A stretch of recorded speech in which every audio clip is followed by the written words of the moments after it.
पहला नाम बदला, फिर रिलीज डेट बदली, और अब हालात ये है कि भाई किसी को भी नहीं पता कि मूवी आएगी कब। और भाई इसी बीच में सलमान खान ने एक नई मूवी की शूटिंग स्टार्ट कर दी है। जी हाँ, कहानी सिर्फ एक मूवी की नहीं है, ये पूरा रोलर कोस्टर है जिसमें टाइटल बदला, कहानी बदली, रिलीज डेट बदली और फिर अचानक नई मूवी की शूटिंग शुरू होने की खबर आ जाती है। देखो इस वीडियो में सलमान खान की बहुत सारी बातें होने वाली हैं। तो सबसे पहले हम बात करते हैं बैटल ऑफ गलवान के बारे में। ये वही मूवी है जिसे बड़े लेवल पर अनाउंस किया गया था, देशभक्ति, रियल इवेंट और हाई इमोशंस के साथ। लेकिन फिर क्या हुआ, अचानक इसका नाम बदलकर मातृभूमि कर दिया गया। फिर इसके साथ टैगलाइन जुड़ी, war in rest in peace. अब सवाल ये उठा कि आखिर नाम बदलने की जरूरत क्यों पड़ी, इसकी असल वजह क्या थी। जब मूवी का पहला टीजर सामने आया तो इंटरनेशनल लेवल पर हलचल मच गई थी। कुछ रिपोर्ट्स में दावा किया गया कि मूवी में दिखाई जा रही चीजों को लेकर आपत्ति उठाई गई है। इसके बाद मेकर्स ने बड़ा फैसला लिया, मूवी में बदलाव किए, कुछ सीन्स हटाए गए और कहानी का टोन थोड़ा सॉफ्ट किया गया। यहाँ तक की खबर ये भी आई कि एंटी चीन एंगल को कम किया गया है और कुछ ऐसे सीन जोड़े गए हैं जो शांति और भाईचारे का मैसेज देते हैं।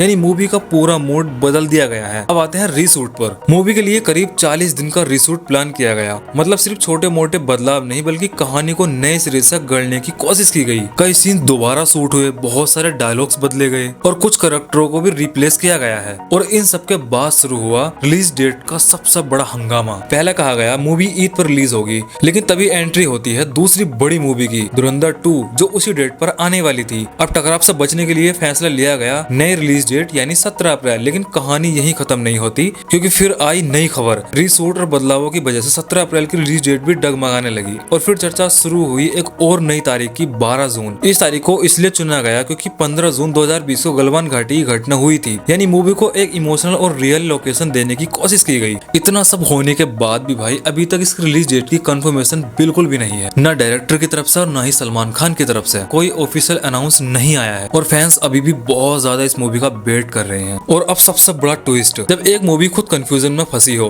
तभी खबर आती है कि सलमान खान ने नई एक्शन थ्रिलर फिल्म की शूटिंग शुरू करने की तैयारी कर ली है। 14 अप्रैल से शूटिंग शुरू होने की खबर आ रही है। लोकेशन बताई जा रही है मुंबई गोरेगांव का SRPF ग्राउंड। लेकिन ये कोई साधारण सेट नहीं है, यहाँ बनाया जा रहा है एक पूरा मिनी शहर, एक बहुत बड़ा टाउनशिप जैसा सेटअप, जिसे दिखाया जाएगा एक हाई कॉन्फ्लिक्ट जोन के रूप में, जहाँ होंगे बड़े बड़े एक्शन सीक्वेंस, धमाकेदार चेंज और हाई वोल्टेज ड्रामा। टीम काम कर रही है फुल स्पीड में, कास्टिंग अभी भी चल रही है, एक्शन कोरियोग्राफर साथ साथ डिजाइन हो रही है, सेट डिजाइन भी तेजी से बन रहा है। यानी सब कुछ एक साथ बिना रुके, ताकि शूटिंग शुरू होते ही मूवी रफ्तार पकड़ ले। मेकर्स का साफ लक्ष्य है एक बार शूटिंग शुरू हो जाए तो फिर कोई रुकावट न आए और काम सीधे फुल स्पीड में आगे बढ़े। तो अब सवाल ये है, एक तरफ मातृभूमि जो अभी बीच में लटकी हुई है और दूसरी तरफ सलमान खान एक नई मूवी की शूटिंग में जुट गए हैं। क्या मातृभूमि अब और लेट होगी? क्या जून की तारीख भी अब आगे बढ़ सकती है? या भाई कोई अचानक से एक बहुत बड़ा सरप्राइज अनाउंस होने वाला है? क्योंकि भाई नाम बदला, कहानी बदली, तारीख बदली, लेकिन फैंस का इंतजार अब भी वही का वही है। और इसी बीच सलमान खान एक नई मूवी की दुनिया बसाने चले हैं। क्या सलमान खान की मूवी अब जून से आगे जाएगी, यही रुकेगी? कमेंट में जरूर बताना। और क्या ये मूवी बहुत बड़ा रिकॉर्ड बनाने वाली है या फिर ये बहुत बड़ा शॉक देने वाली है?